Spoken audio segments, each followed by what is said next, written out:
hometown buzzed with energy, kicking off its yearly festival. Monsters left their homes and gathered around town for celebration and reverence. Asgore should be here, but nobody had seen him all day, much to Toriel's relief. Suspicion passed over Chris and Susie, who would eventually find a moment to sneak away. The front door to Flower King was locked, so they'd have to go in through the back. And with a little bit of effort, they would manage to get the door open, seeing the familiar inky threshold of a dark world.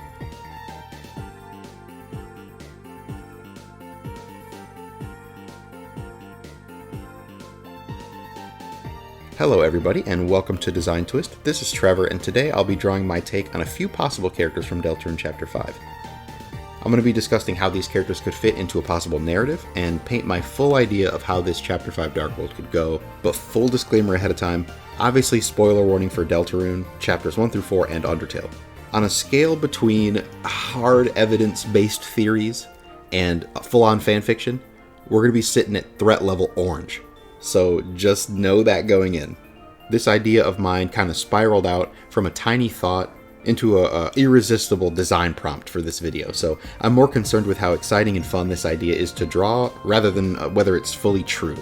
But maybe somewhere in there's a shred of an accurate prediction or a cool thing, a cool called shot that I can make. But I gotta admit, I'm highly biased to talking about the Dreamer family. The idea initially stems from an interpretation of the file Boss 3, the prophecy panel that says the Flower Man trapped in Asylum. This almost certainly depicts Asgore as a boss of Chapter 5 or 6, but an interesting reading I thought is that boss in the file name could be referring to the flower between his hands rather than him, because it does depict both him and the flower. And I know I'm not the first person to come up with this, but I wanted to base a design off of this thread. Given that a dark world inside Flower King is all but confirmed at this point, I think assuming that the Fun Gang will run into Darkners based on Asgore's 7 special flowers is just an easy assumption to make. And outside of what I already said, I'm not going to make any predictions on stuff that happens outside the dark world, meaning the festival, Azrael coming home, the bunker, Gaster, all that stuff. I'm going to ignore all that. I'm just talking about the Darkners and the Dark World right now. Any number of completely unpredictable crazy things could happen, Tricky Tony and all that, you know. But if all that sounds fun to you, allow me to present my loose narrative for Chapter 5's Dark World and show off the designs I made for the flowers. When Chris and Susie touch down in the Dark World, the door to Flower King closes behind them. They find themselves in a hovel, a rundown excuse for a house laid out like Chris's house, but cobbled together haphazardly with sparse handmade furniture. After getting their bearings, Susie smells a delicious breakfast being cooked and runs ahead into the kitchen, of course. Chris follows behind and they find Ralse making food on an old stovetop. "Oh, right on time, I just finished breakfast," he says, and Susie recoils as he turns around. This wasn't Ralse at all. They looked quite similar, eerily similar to Susie, but it wasn't him. After a short back and forth, the character introduces themselves. His name is Green. Green describes to the party that he's been waiting for them for quite a while. This domain belongs to the king of this dark world, Asgore, who Green refers to as his father. This seems to make Chris uncomfortable, and Green picks up on that. He praises Asgore's kindness, an unceasing devotion to show care to those he loves, including Chris, but there does seem to be a sort of darkness that Green is talking around, and he avoids holding Susie or Chris's gaze for too long. He gently suggests that the two Lightners simply leave the Dark World, as no good would come of Asgore leaving the kingdom now. He promises that the king is safe, but doesn't give them any more details. This positions Green as a mirror of Toriel's role in Undertale, warning the protagonists of the road ahead and suggesting to a degree that they don't partake at all. Susie, however, makes it plainly clear that this is not going to be an option, and presses Green for more information. He tells the two that Asgore's in the castle, and to reach it, they would have to pass through a few zones controlled by each of his siblings, and that none of them would welcome the Lightners with kindness like he had. This obviously wouldn't deter you or Susie, and you decide to go anyway. He sighs and hands you a bag of seeds, telling you that if he can't stop you, at least he can offer his healing while you're on the road, and you can use one of these items to summon a plant that will heal you. Susie insists that she'll be the group's healer, but he gives them to her anyway, because even if you choose to never use them, he would feel better letting you leave if you had them. As a side note, these little seeds will probably be a once per battle item or have a finite amount you can use. But when you use them in combat, their healing will take the form of a green soul attack, where the soul is static in the middle and you actually have to rotate the shield or whatever the item is in order to catch the healing as it comes to you, which some players would be familiar with from Undertale or from Gerson's fight in Chapter 4. The two depart green, still unsure where Ralsei is, but maybe if you close your eyes you could see what he was up to.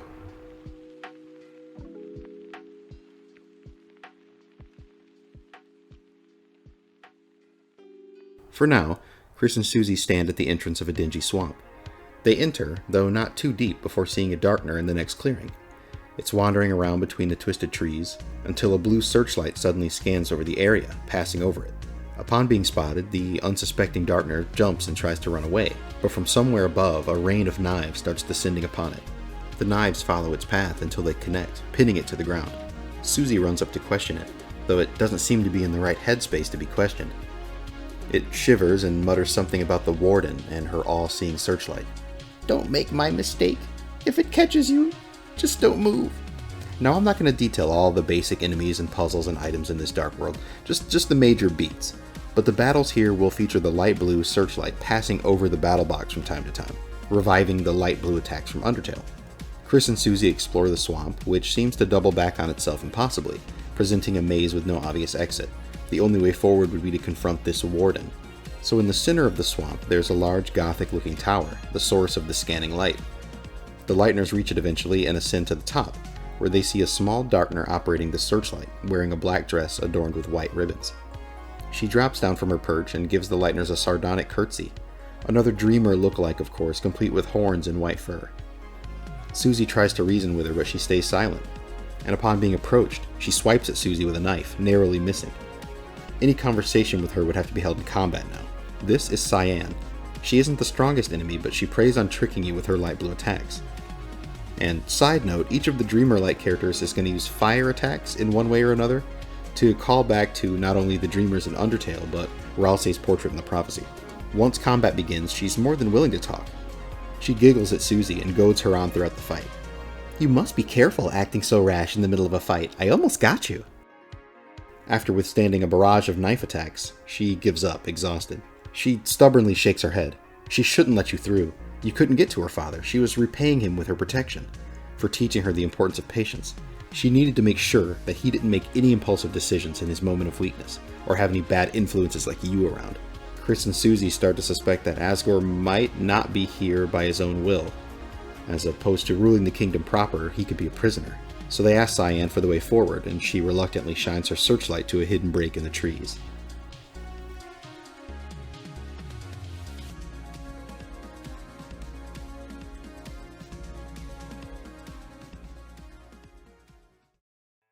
Chris and Susie charge ahead out of the swamp, and eventually reach a cozy, foggy town. There's a shop here, and a reprieve from being lost in the woods. After a break to shop and talk to some NPCs that flesh out the Dark World more, the party tries to head out of the town. But they're stopped by a hooded figure, speaking in a tough cadence and a dramatic flair to his words. This is Orange. Orange throws his hood to the side. Another white furry Darkner, with gloves and ripped clothes, looking fresh from a fight and ready for another. The Darkners of the town cheer him on. "Ah, more evildoers? Just what I needed to warm up today." Orange puts his fists up and challenges you. Despite the clear misunderstanding, Susie seems up for the challenge. Right when it seems like a fight is going to break out, Orange just laughs and shrugs the two of you off. He's not going to waste his time on cowards after all. You'd have to prove your moxie first. This area is going to be fairly lighthearted, as Chris and Susie participate in silly games and fights within the town in order to prove themselves not cowards.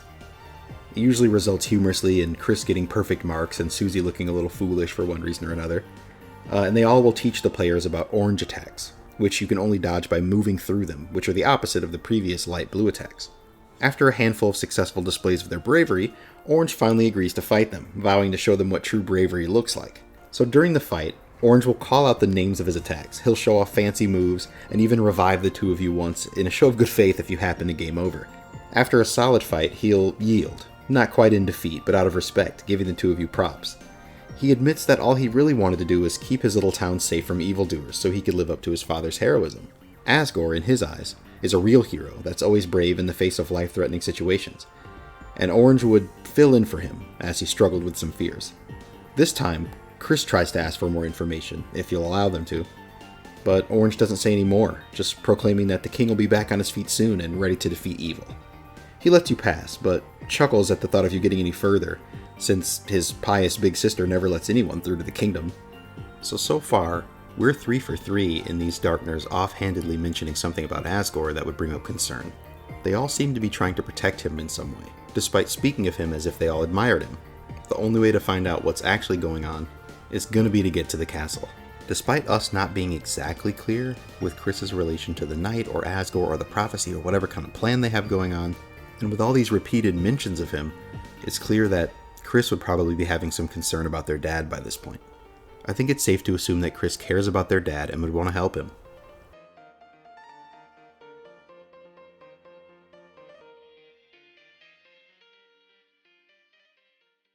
The two push onward and eventually reach a large gate.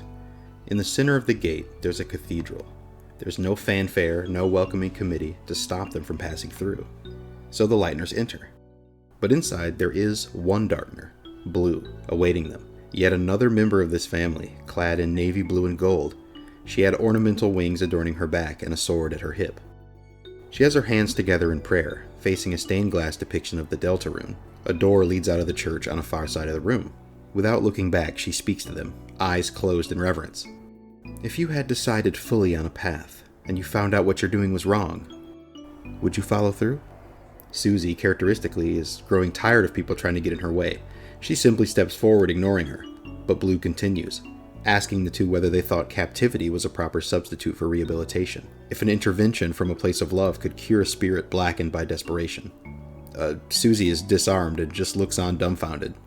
I don't know, dude. This answer doesn't seem to placate Blue, so she stands up and gives the Lightners a disdainful look. She leaps off the stage toward them, doing a ballet move that one could only imagine an editor wouldn't know the name of off the top of their head, but would put a picture of in the video. She draws her sword and starts the fight, and it would serve as an introduction to the Blue Soul mode, placing gravity on the heart during enemies' attacks. Blue seems to fight half-heartedly, not really breaking a sweat during the fight. She's just sizing you up. After a certain amount of time, she would spare you and leave, wondering out loud if she would find her answers in time, and wondering if listening to her was really wise.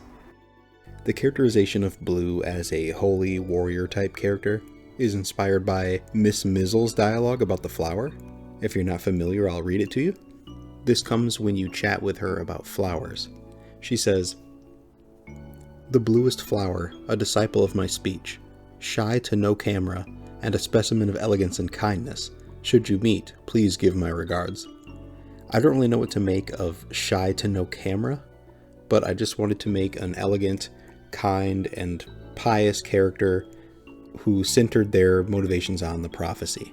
I'm excited to see how this manifests in the actual game. Some people think it has to do with the echo flowers. I'm not sure if we'll run into an echo flower or anything similar to it in the game, but regardless, however that coalesces in chapter 5 or 6, I think is going to be super memorable.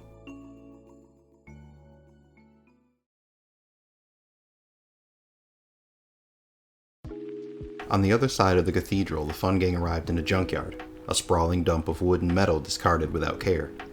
In the distance, a castle and the surrounding town rises and overtakes the horizon.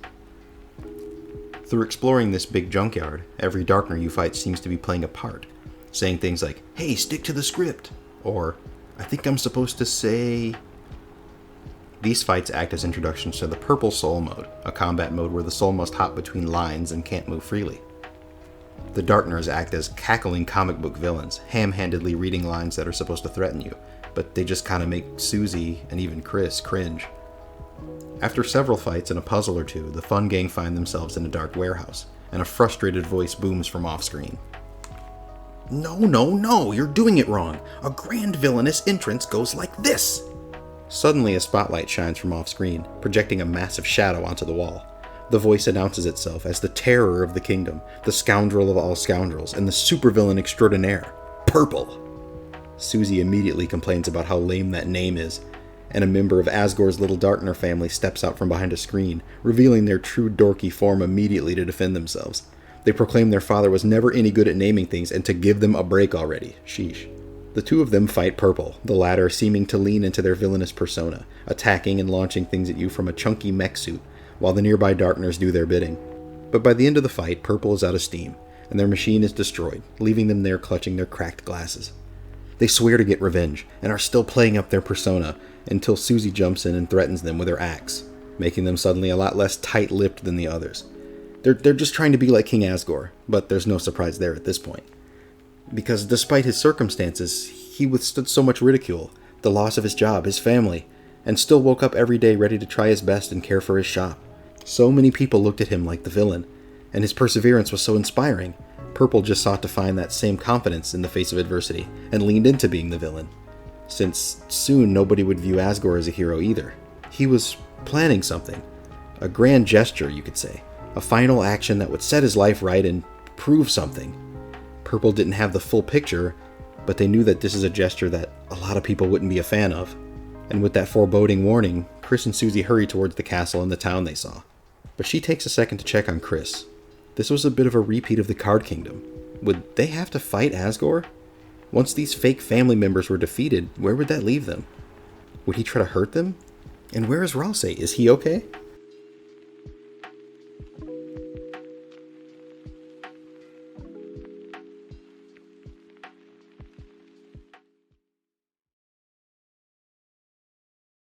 Entering the castle town, the fun gang noticed there weren't many Darkners here at all, as tumbleweeds rolled through this apparent ghost town. Perhaps there was another chance to shop. Well, no, the shops were run down and empty. The cafes, unmanned. The dojo, abandoned.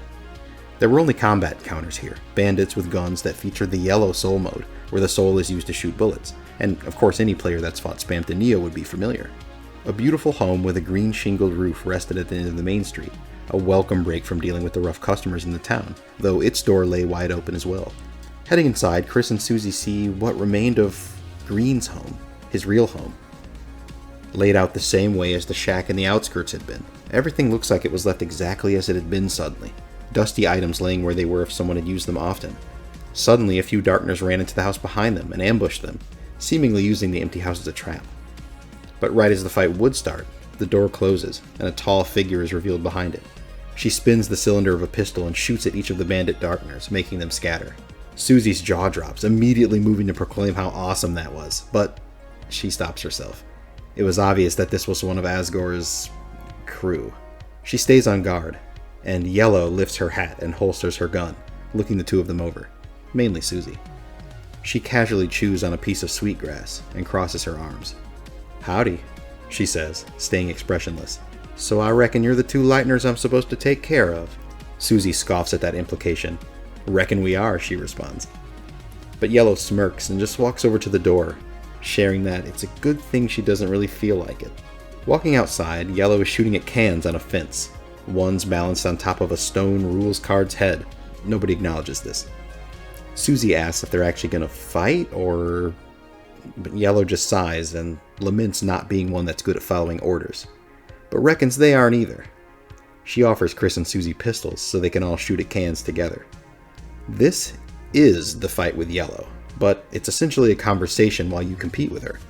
All of the projectiles in this section being cans and fences, and once in a while a petrified and annoyed rules card. Yellow casually mentions that Asgore isn't allowed to leave the castle. He's fixing to put a lot of people in danger, so stopping you might be the right thing to do if you're trying to free him. Susie brags that they've already made it past all the other siblings, but it doesn't seem to faze Yellow. She reveals that Blue just passed through the town earlier. She wasn't the type to let a threat through easily, as serious as she is. But honestly, it's not her siblings they should be worried about. It's her mother.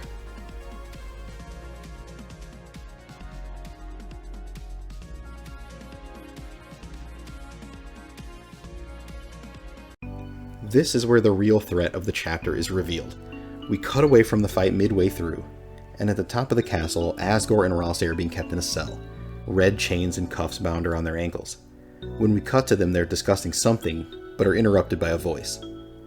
"Oh, darling, I've brought your favorite pie!" Into the hall comes a figure very similar to Toriel, a tall female boss monster with long golden hair. This is Floriel.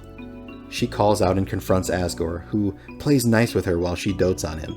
She calls him pet names and laughs cheerfully, but there's a patronizing stiffness to her words. He couldn't leave her. She would take care of him right here in the castle forever. Now, side note, I have avoided talking about Ralsei and Asgore so far through this whole video, and that is for a reason. And that reason I said, I don't know what to do with them. Honestly, I just wanted to design the Darkners, so I thought it would be fun if the people watching this video could come up with a cool B-plot for Ralsei and Asgore. As long as Ralsei ends up in this cell with Asgore by this point in the story, I am totally open to anything happening. But I think Ralsei's story here will have to include whatever secret boss this chapter has to offer. And while I love doing what I'm doing now and spinning all this crazy Deltarune fanfiction, I don't think I'm quite equipped to make decisions on Ralsei's origins or relationship to Dark Worlds right now, so let's cut back to the story. The fight with Yellow continues, and she's standing on the other side now, knocking the cans back and forth with you. She reveals that Green left this town to her. He decided to move to the hovel on the outskirts to make sure he could meet the Lightners first, to convince them to leave with kindness instead of a fight or intimidation. Since he left, his little town had fallen into lawlessness, and Yellow had taken it upon herself to make sure that they stayed somewhat in line, and to make sure any outlaws faced justice. Because right now, the king certainly couldn't. He was chasing some greater justice that Yellow didn't really understand, something in the light world. She knew if he chased it any further, he could be responsible for something terrible. She tries to shoot at one of the cans you knock toward her, but she misses, and it bonks her on the head gently. She sighs, supposing that something's gotta give eventually, but swears if you let the king do anything wicked, she'd find you and make you pay. But then she turns and wanders off out of the town. Chris and Susie arrive at the castle, and very soon overhear a conversation between Blue and Florial in a much grander chapel than the isolated one outside of the kingdom. Blue is questioning her position, unsure if her actions right now truly reflect devotion to her king. Her heart is torn, having to fight the heroes of the prophecy. Her mother assures her that she's making the right decision. After all, if Blue is dedicated to the prophecy, then she should be dedicated to keeping Asgore safe here among his flowers, his true family. She tries to question her again, but is cut off, told to be good and do as promised. She relents, and Florial leaves, off to prepare her big present for Asgore. The fun gang enter and find Blue alone, not kneeling, hands not together in prayer, simply waiting. She turns to them, her face more determined than it had been earlier. After a short confirmation that you're prepared to fight her and dead set on freeing Asgore, she fights you. This now is a very straightforward fight. A tougher version of the fight earlier with the Blue Soul mode again. This time, she fights with everything she's got, reflecting on her role as the sibling who's been given the gift of prophecy. But halfway through this fight, she unleashes a barrage that sends the party down to 1 HP, and right before she can deliver the final blow, Ralsei rejoins Chris and Susie, swooping in to save them at the last moment. And for the rest of this fight, Ralsei and Blue can speak on practically even terms about the prophecy. He's been through this character arc by now. He can convince her to forge her own path and follow the prophecy's words her own way. If she was unpleased with something that was to happen, she could change it. And this seems to open her eyes. For one so devoted, she has acted without integrity, allowing herself to be manipulated and fighting for something she didn't even believe in. Maybe with this bit of reflection, she ponders, they can convince their father to not make the same mistake. But before she can, Florial attacks her from behind and lands a cheap shot, impaling her with a thorn. She sarcastically laments having to attack one of her own children, and finally crosses paths with Chris and Susie. Ralsei is able to warn them about her, that she's cruel and selfish, and definitely isn't, "Hey Chris, is that your mom?" Susie reacts immediately, and Florial takes notice. Ah, that must be the human child that visits Asgore sometimes. A reminder of his old inferior family. She dismisses Chris heartlessly, and tries to casually attack them, and Susie tries to jump in the way, but Ralsei reacts first, burning one of Florial's vines with a fire spell. She recoils with rage, just in time for the other 5 siblings to enter together. They see Florial standing over Blue's body and turn on her, demanding to see Asgore. Surrounded by traitors and opponents, she just shakes her head and floats above them all, declaring that she'll go fetch the king, sure, but only so that she can show him her great present. Now that it's finished, no one will be able to convince him to leave, and he'll stay there with her forever. She flies away, crashing through a stained glass window. Ralsei and Susie immediately rush to check on Blue, but Green tells the two of them to go. He and his siblings will catch up later. So the fully reunited fun gang chases Florial through the castle, having a few battles along the way, and reach the back gate. It's already wide open, and they exit to find an infinite field of pink and gold flowers. Florial has Asgore here, still chained, and she proclaims this to be her present to him. Infinite flowers, infinite love, just for him. Asgore looks ashamed, hanging his head and swearing this isn't what he wanted. This is where the Fun Gang can have their true battle with Florial. After this fight, she doesn't seem to want to go down, but the siblings catch up. Blue is stabilized, and together the 6 of them all apologize to Asgore for playing any part in this, for letting her manipulate them, for attacking his real child. They failed him, and the characteristics he sought to imbue in each of them. But Asgore does not accept this apology. He was wrong, he says, to shoulder them with that burden, to expect any unconditional support, despite his own plans being so strange. He was gonna make a dark world at that festival, to show everyone what happened, that he wasn't crazy, that he wasn't lying, that he could still be a good father, that he could still find her. It was his last chance to fix everything before Azrael came home.